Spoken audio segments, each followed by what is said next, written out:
Good morning guys, another abundant harvest ang ating ginawa dito sa ating sigarilyas. Yes, madami na tayong bunga na nakukuha dito.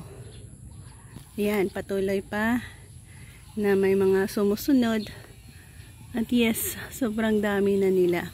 Pero itong one plate na ito, good enough na yan para sa ating one recipe for today.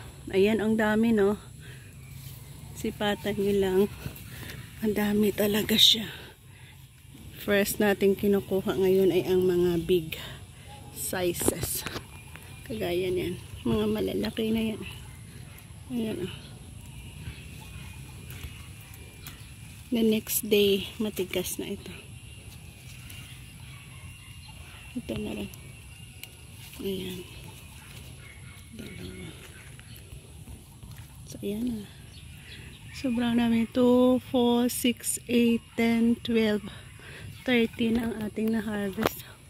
Pero sa nakikita nyo, mayroon tayong madami.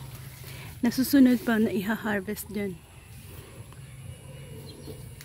So, ayan, para hindi masayang.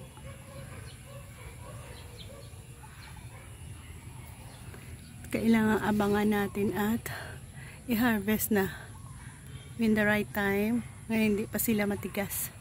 So ayan. Yan, ang dami nating na-harvest sa ating sigarilyas na ito. Ayan.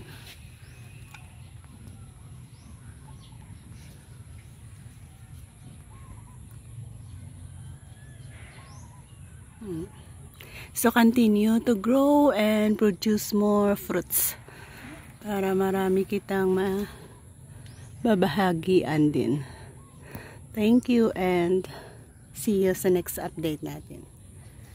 Bye-bye.